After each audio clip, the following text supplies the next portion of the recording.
Drive Away Dolls is directed by Ethan Coen and tells the story of two girls in search of a fresh start who embark on an impromptu road trip to Tallahassee, Florida.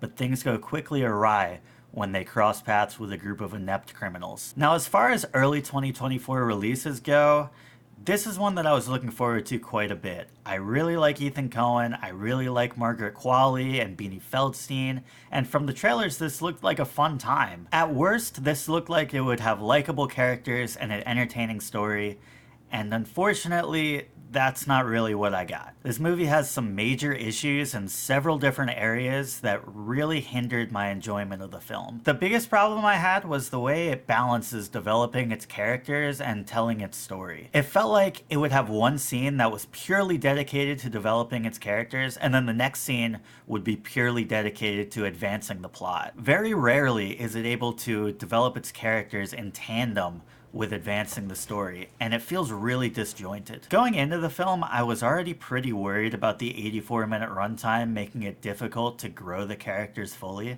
but I wouldn't really have minded if the story was engaging enough. But bouncing back and forth between character moments and plot moments just exacerbates the issues with the short runtime, because both the characters and the story feel incomplete and unsatisfying. And as a result, the whole film feels convoluted, because when there's a character scene, we're just kind of waiting for something to happen, versus when there's a plot scene, it doesn't really hit, because we're watching these unpolished characters and we don't really feel the stakes. Honestly, I was more invested in the side characters for most of the film. The pair of goons that were in pursuit of the girls were really entertaining, and I felt like their characters played off of each other very well. Granted, they don't have as big a role as our main two, but at least it felt like the film knew what they were doing with these characters. Beanie Feldstein's character is also terrific. She's fantastic in everything she's in, but her character and her performance really saved the movie a little for me. There's also a few surprises in the third act, both in terms of plot development and new characters, that I felt really worked well here. And the third act in general is definitely the best part of the movie.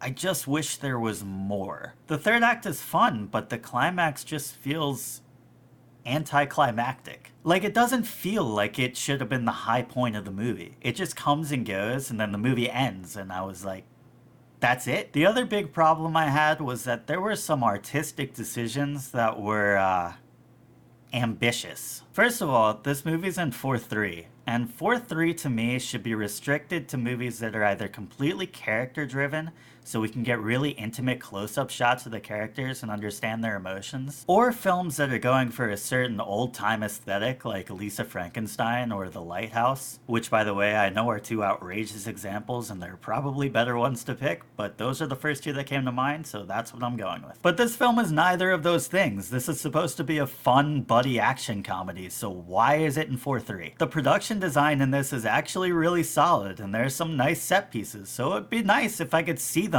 in their entirety. Honestly, the 4:3 didn't really bother me that much. I don't know why I'm complaining about it so much. For me, the weirdest and worst issue with the artistic choices in this is the way it decides to transition between scenes. A lot of times they don't go for a simple cut or fade transition, and they go for a super stylized transition instead. And I get that it's an intentional choice and it's trying to give the movie some fun flair, but to me these transitions range from someone who just learned how to do animations in PowerPoint to someone who just started learning Adobe Premiere. They just did not work for me, and they completely took me out of the movie. As did these odd computer-generated psychedelic-looking sequences that would pop up occasionally. They're explained later in the movie, but they're very jarring, and I don't think the movie does enough with them to justify their inclusion. Now, this movie isn't a total disaster. There are some things that I really liked about it.